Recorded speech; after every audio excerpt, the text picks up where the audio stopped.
এখন তাহলে আমরা দেখি bond, anchorage and development length. So bond, anchorage and development length. What is a development length? তাই না?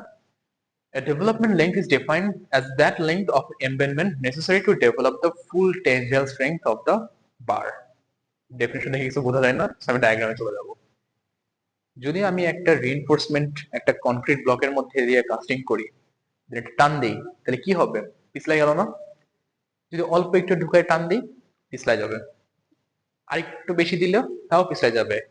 কিন্তু যদি আরো বেশি দেই, তাহলে আমার পুল out force won't be greater than the bond force. তখন আমার রিইনফোর্সমেন্টটা ছিঁড়ে যাবে। যেই রিইনফোর্সমেন্টটা ছিঁড়ে গেল, সেটাই আমার হচ্ছে তখন ডেভেলপমেন্ট লেগ। যতটুকু ঢুকায় টান দিলে আমার রিইনফোর্সমেন্ট ছিঁড়ে যাবে।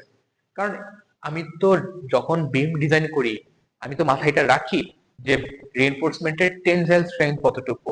টেনসাইল স্ট্রেংথ থেকেই তো আমি তাদের এরিয়াটা বের করি, তাই না? তো যদি আমি টেনসাইল স্ট্রেংথটা ডেভেলপই না করতে পারি, আর যদি বন্ডিং এ সমস্যা হয়, তাহলে তো তোমার স্টিল তো আর ধরে রাখতে পারবে না স্ট্রাকচার। স্টিল তো পিছলে বেড়ে যাবে। বিমের মধ্যে লোড দিলাম, স্লিপ কেটে রিইনফোর্সমেন্ট বেড়ে গেল, তাহলে রিইনফোর্সমেন্টের যে ক্যাপাসিটি ছিল সে কি সেই ক্যাপাসিটিটা ফুলফিল করতে পারতেছে না। এই কারণে আমরা সাফিসিয়েন্টলি ভিতরে দিই। এই সাফিসিয়েন্টলি যেটা লাগে সেটাই আমার ডেভেলপমেন্ট লেংথ। তো ডেভেলপমেন্ট লেংথ কি কি এফেক্ট করে? Tensile strength of concrete, of course, কারণ আমার কনক্রিট কিরকম টেনশন নিতেছে সেটার একটা ফ্যাক্টর। কভার ডিস্টেন্স, কতটুকু ডিস্টেন্স আমার কভারটা ক্লিয়ার কভার থাকতেছে। যদি একবারে পাতলা থাকে, তাহলে তো হচ্ছে কনক্রিটের সাথে রিইনফোর্সমেন্ট ইন্টারাকশনটা কমে যাচ্ছে, হবে না। বার স্পেসিং ইম্পর্টেন্ট, কারণ একটার সাথে একটা বার যদি একেবারে কাছাকাছি লেগে থাকে, তাহলে তো কোনো কনক্রিটের যে অ্যাডহেশন মেকানিজম সেটা তো রিইনফোর্সমেন্টের সাথে কাজ করতেছে না, কারণ দুইটা বার কাছাকাছি, দুইটা বারের মাঝখানে কনক্রিট ঢুকারই জায়গা নাই, কনক্রিটের এফেক্টটা নাই। ট্রান্সভার্স রিইনফোর্সমেন্ট যেটা আমরা স্টিরাপের দেই। তারপর ভার্টিক্যাল লোকেশন অফ দ্য বার, কারণ ভার্টিক্যাল লোকেশন বার যদি একদম বেশি উপরে থাকে, কনক্রিট তো একটা হেভি ম্যাটেরিয়াল, সো তোমার যেগুলো লাইট ওয়েট পার্ট গুলো উপরে উঠে যায়, উপরটা একটু হালকা হয়ে যায়, নিচে একটু স্ট্রং হয়, এটা ইম্পর্টেন্ট। তারপর রিইনফোর্সমেন্টের কোডিংও ইম্পর্টেন্ট। এক্সেসিভ রিইনফোর্সমেন্ট দিলেও একটা সমস্যা, কারণ রিইনফোর্সমেন্ট পার ইউনিট কনক্রিটটা আমি কম পাবো বেশি রিইনফোর্সমেন্ট। আর বার ডায়ামিটার তো অবভিয়াসলি, কারণ এরিয়া বা perimeter is proportional to bar dia. So এই সবকিছু আমার ডেভেলপমেন্ট লেন্থ এফেক্ট করে। তো এখানে একটা বেসিক ইকুয়েশন দেওয়া আছে ডেভেলপমেন্ট লেন্থের, বাট এই ইকুয়েশনটা 3/40 fy by lambda root over F prime C psi T psi E psi S C plus K T R DB into DB. ভয় পাওয়ার কিছু নাই, একটা ইকুয়েশন, বাট ম্যাথ খুব ইজি, দিলে আর কি ম্যাথ এসে পড়ে, একদম বেশি স্ট্রেট ফরওয়ার্ড। ওকে, তো আমি দেখাই দিই। 3/40 ঠিক আছে, এর কনস্ট্যান্ট টার্ম। সাই টি এটা হচ্ছে লোকেশন ফ্যাক্টর, যে আমার বারটা কোন লোকেশন আছে সেটার উপর আমার এটা ডিপেন্ড করছে। সাই ই হচ্ছে কোটিং ফ্যাক্টর, কোন কোটিং না থাকলে 1, ইপক্সি কোটিং থাকলে 1.2, আর epoxy coating with clear cover more than 3 dB থাকলে 1.5। তাহলে আমার কোটিং এর উপর ডিপেন্ড করতেছে আমার ডেভেলপমেন্ট লাইনটা কত বাড়বে। যত কোটিং থাকতেছে তত আমার ডেভেলপমেন্ট লাইনটা বাড়ার দিকে যাচ্ছে, মাল্টিপ্লাইড আকারে আছে। সাই এসটা সাইজ ফ্যাক্টর, তো 7 নম্বর বারের চেয়ে বড় হলে 1, কম হলে 0.8। কারণ বার যত বড় তত তার পেরিমিটারটা বেশি, সারফেস এরিয়া বেশি, সো ইটস ওকে। বাট বার যদি ছোট হয়, সারফেস এরিয়াটা কম হয়, তাহলে আমার ডেভেলপমেন্ট লেন্থটা তখন সেই হিসাবে কম আসতেছে এখানে। সি হচ্ছে spacing or cover dimension, basically cover ডাইমেনশনটা আমরা একদম ইকুয়েশনে ডিরেক্ট বসাই দিতে পারবো। কেটিআর হচ্ছে ট্রান্সভার্স রিইনফোর্সমেন্ট ইন্ডেক্স, এই কেটিআরটা ডিরেক্ট ভ্যালু আমরা জানি না, এটা আমরা হচ্ছে বের করি 40 ATR by S into N, এটা আমরা সামনে দেখবো ম্যাথে। ডিবি হচ্ছে ডায়ামিটার অফ বার, এস হচ্ছে maximum spacing of transverse reinforcement, ওই যে 11 ইঞ্চ বের করছিলাম ফর্মুলা দিয়ে, আর এন হচ্ছে number of bar. So determine the development length required for the number 8 unquoted bottom bar shown in figure below. KTR equal to 0. তো দেখি KTR equal to 0 মানে কি, এই কাজটা করা লাগতেছে না, তাই না? এটা 0 বসাই দেব, বাকি ভ্যালুগুলো জানলেই হবে। Let's see, psi t is equal to 1 for bottom bar, কারণ লোকেশন উপর ডিপেন্ড করে, লোকেশন ফ্যাক্টর। যদি উপরে থাকতো তাহলে আমরা একটু কম দিতাম, কারণ কনক্রিট একটা হেভি ম্যাটেরিয়াল, সো এগুলো উপর থেকে আস্তে আস্তে তলানি পড়তে থাকে, কারণ যেগুলা হেভি পার্টিকেল কনক্রিটের মধ্যে হচ্ছে যে ব্রিক চিপস থাকতে পারে, স্টোন চিপস থাকতে পারে, এগুলো তো একটু হেভি, সারাক্ষণ উপরে থাকবে এটা তো পসিবল না, কিছু তো নেমে যাবে। সো 60।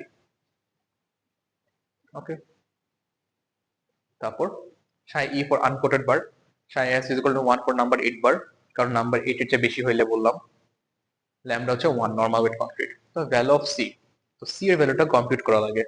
সি যেটা আমি বললাম কি, স্পেসিং অর কভার, তাহলে স্পেসিংটা কত দেখি, কভারটা কত 2.5, কভার ঠিক আছে, আর স্পেসিংটা কি পুরোটা থেকে বের করতে হবে 1/2 স্পেসিং অফ বার 3/2 1.5 ইঞ্চ, এখান থেকে এখানে স্পেসিংটা 1.5 ইঞ্চ।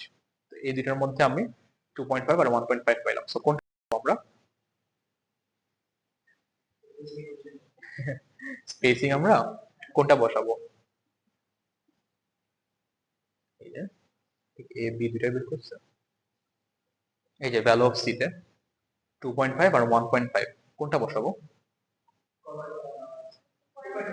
কেন লোয়ারটা বসাইতে হয়, এই যে সি ইজ ইকুয়াল টু 1.5, এখানে হচ্ছে এটা হচ্ছে যখন আমাদের ভ্যালু অফ সিটা লাগে, এটা আমরা একটু স্পেসিফিক করে বলা উচিত ছিল যে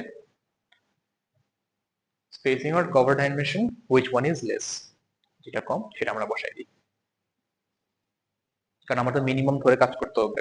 ডেভেলপমেন্ট লিঙ্কের সাথে সি হচ্ছে ইনভার্সলি প্রপোর্শনাল, তাই না, কারণ এটা নিচে, তাহলে ইনভার্সলি প্রপোর্শনাল। সো আমার ডেভেলপমেন্ট লেন্থ বেশি হবে যদি এটা কম হয়, তো আমি এই কারণে কমটা নিয়ে বেশি দেখবো। অফকোর্স স্ট্রাকচারাল রিজনিং আছে, এটা ম্যাথমেটিক্যাল রিজনিং দিলাম আমি, বাট স্ট্রাকচারাল রিজনিং নিশ্চয়ই আছে। সো এখানে value of c side cover আর 1/2 এর মধ্যে আমি যেরকম সেটা নিলাম। তাহলে c plus KTR by db, KTR to 0, bar dia তো 8 নম্বর বারের 1, তারপর ডেল ডি জাস্ট ফর্মুলা বসাই দিলেই 55 মিনিট, খুব ছোট একটা ম্যাথ। ওকে, সো বি নম্বরে বলছে কেটিআর ভ্যালুটা কম্পিউট করতে, use computed value of KTR.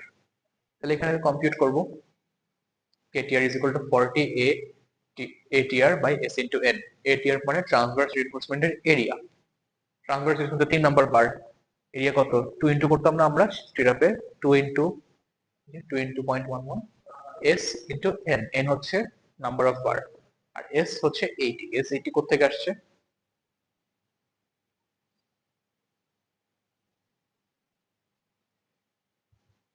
এই যে স্ট্রেটআপ 8 ইঞ্চি পর পর, তাহলে S is equal to, আমার মনে হয় 8 হবে, 80 হওয়ার কথা না, আর আমি ভুল লিখলাম, S is equal to 8 হবে। তাহলে ক্যালকুলেটর লেখো তো, এটা 8 দিলে কি আসে,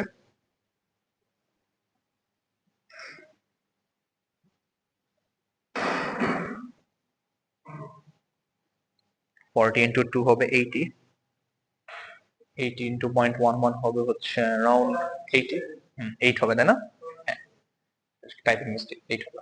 তাহলে কেটিআর পেয়ে গেলে সি প্লাস কেটিআর এর ভ্যালুটা চেঞ্জ হবে, এটা যদি 2.5 এর বেশি হতো তাহলে আমি 2.5 বসাইতাম, যেহেতু এটা 2.5 এর কম আমি এটাই বসাই দিলাম।